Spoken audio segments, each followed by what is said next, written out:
Last time on Big Data and Brews, we met Oscar, a data scientist at Twitter. You know, sometimes people say that I sound like the dude. Oscar and Stefan talked about cascading. Right. So what I like to say, you know, it's kind of like you have to pitch a startup, like it's like Uber for blah for blah. So, so I don't know if this helps, but cascading is like LLVM for Hadoop, right? Okay. And he explained Scalding. So what that would look like in Scalding is you do .map, and you'd have a string str, and you'd have this fat arrow, and you'd say string dot, you know, to int. Right. And that's your whole map class. Boom. And now for more Big Data and Brews.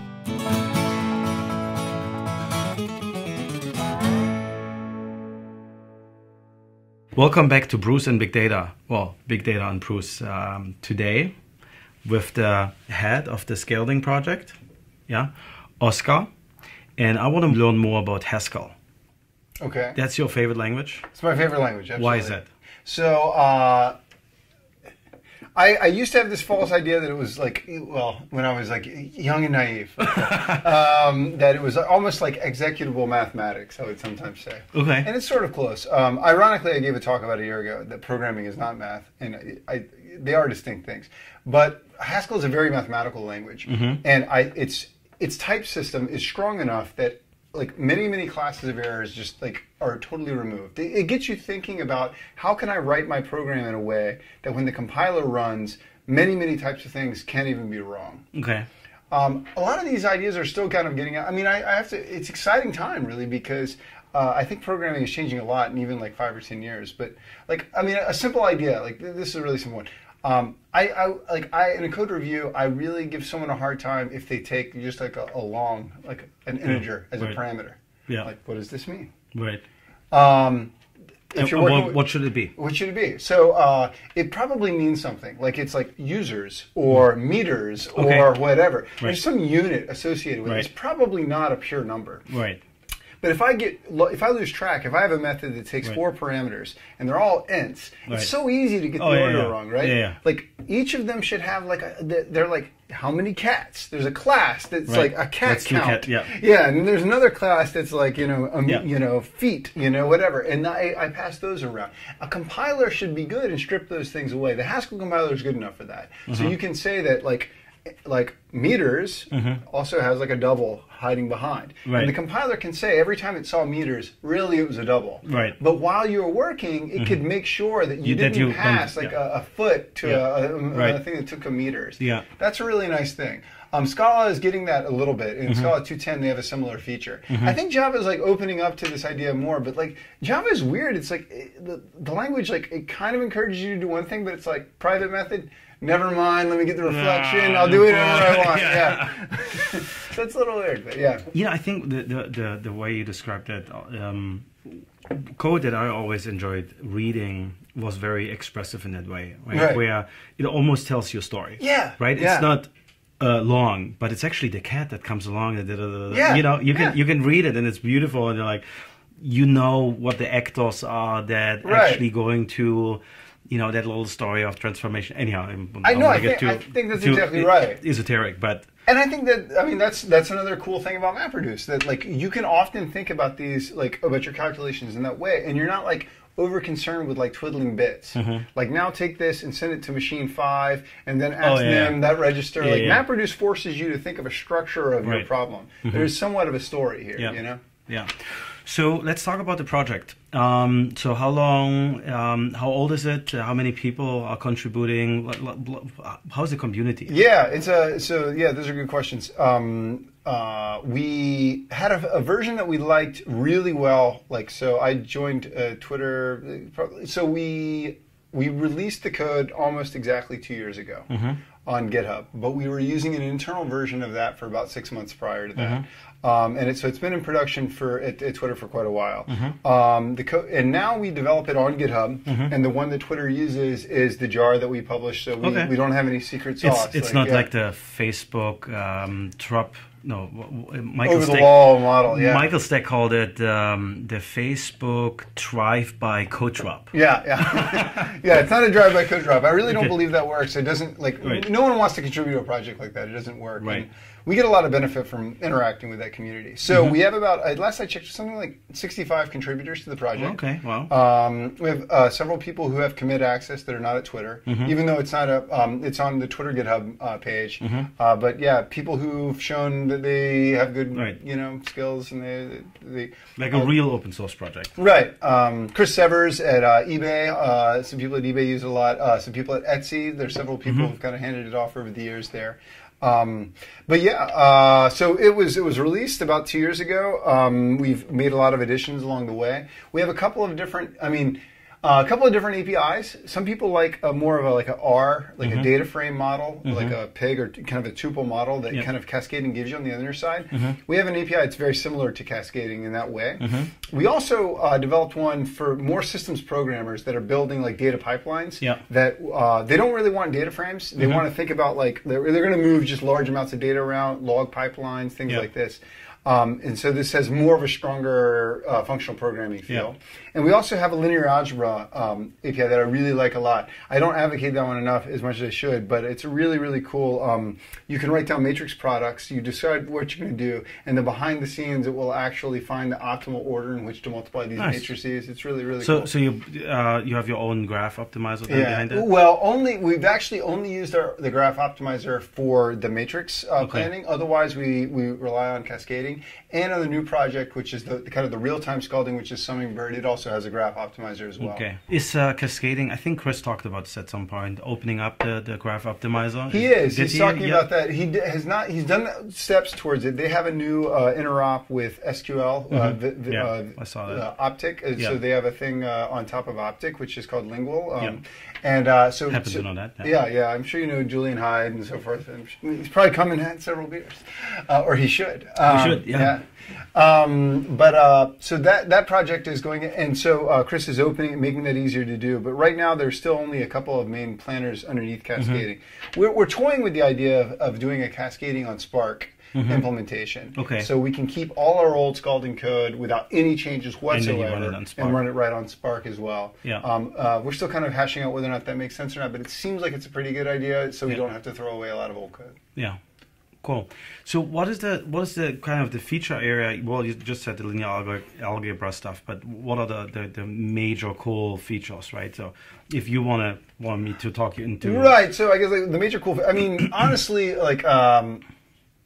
So why would you use it? So it's much. You can actually use Scalding like you might a query language. We have a little script that will compile your code quickly behind. You can write some like little bit of code if you want to do some basic. How many people came to the site last month and tweeted the following thing? You can actually do that. Bang it out, hit run, and it'll go.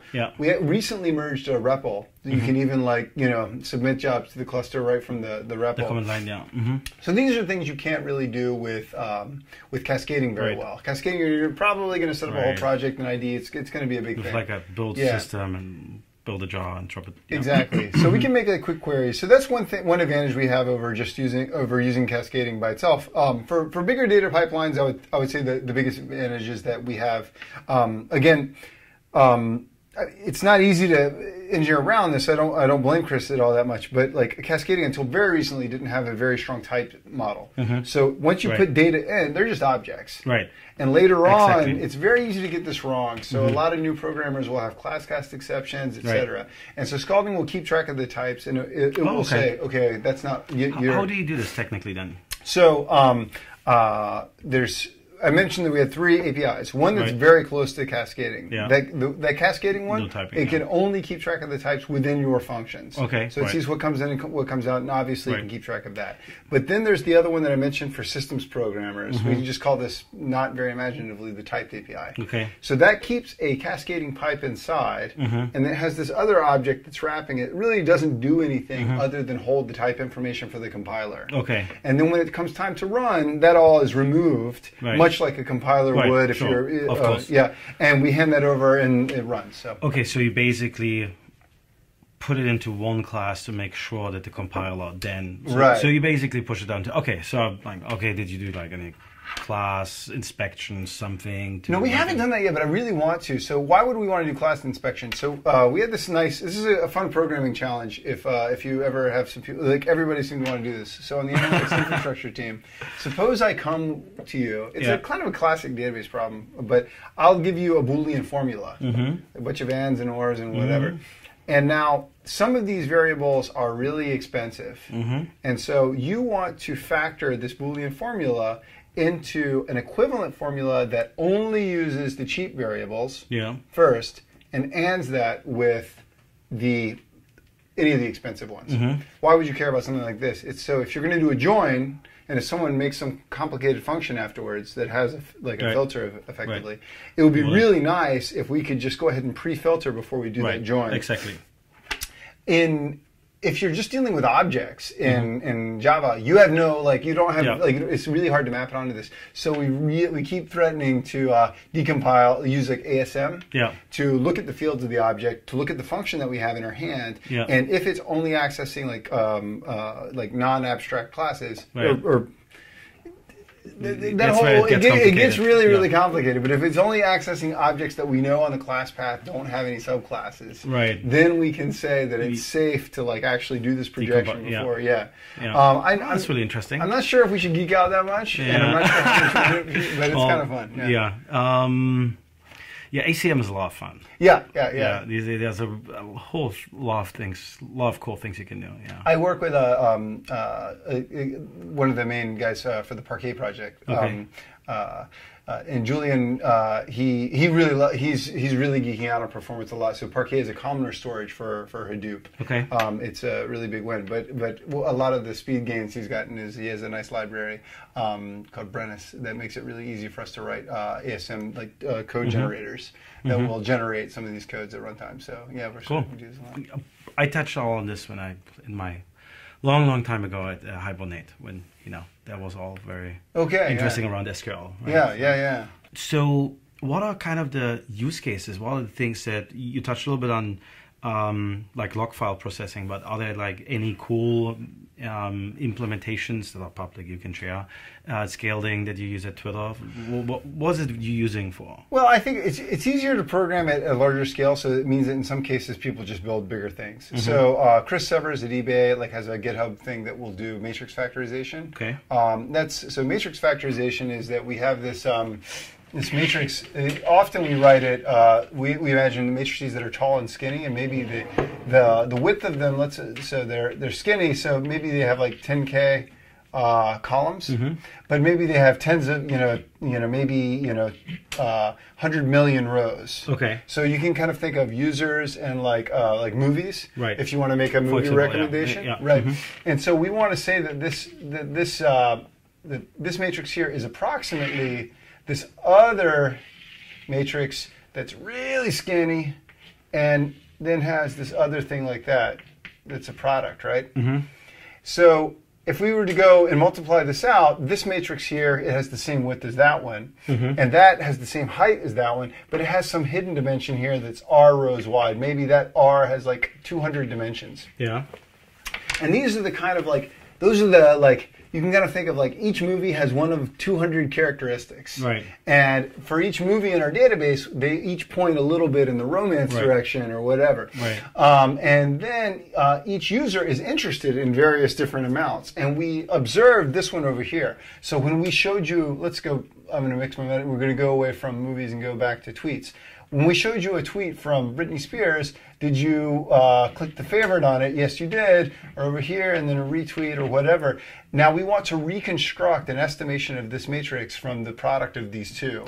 So that's hugely useful for machine learning. So going backwards, this regression backwards, and generating these allows you to make really good recommendations, because anywhere where I haven't seen it, but the prediction is that it would be really good, maybe we should show. Give it a try. So that's more kind of a feature reduction. Yeah, you can kind of think of it as a feature generation, and on this you can use that to train a model. Right. Like It's not I mean, you could just like force it, but it's better to use it as feature generation. Yeah, I would feed it to like a logistic regression or something. Okay. Well, then getting this running on Spark would be fun, right? Yeah, absolutely. Yeah, so that would be a lot faster. So but that was one example that Chris did on Scalding. We do a lot of stuff of the standard kind of roll-ups of data cubing. So we have the people come in, they see some tweets, we make some recommendations, and they engage with those recommendations or not. And now we want to look and make graphs like, are we doing well on iPhone? Are we doing well on Android? Are we doing well in the US? Are we doing well with men, with women? You can kind of like cube it out in all these dimensions. And so as an item comes in, we're going to put it in this large bucket of sets and then crunch them down in Scalding. And keeping track of the types there is really nice because it's really easy to get that kind of thing wrong. You can do anything with anything. Everything's universal. So, it's kind of, I mean, at the end of the day, comfort is going to be the answer. Yeah. When people go to Twitter, do a search for Scalding. I'm sure I'm biased, but I see people like, oh, I just tried Scalding. It's so great. I'm never going to use anything else. Yeah. So I think there's a comfort feature that it's a fun library to use. Let's switch a little bit topics here. Any good books related in the area that you recently read? You're like, that was a really good one, or let's see. I had what's your favorite? What's your all-time favorite?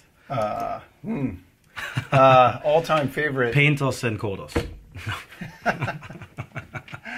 Okay, let's see. Well, I mean, honestly, these days I don't read a lot of technical books as much as I do. There's like small briefs or blog posts or whatever. I read John Miles White's book on bandits recently. There aren't like they're really my backgrounds is not that much. I'd never studied bandits before. Let's say it that way. And I'm really interested in using them. In a little bit unusual way. I think they could be useful for optimizing large scale MapReduce flows. But usually what people use bandits for are for allocating traffic when they're running an experiment. I can describe the bandit problem if you like. Yeah. Super, super fun problem.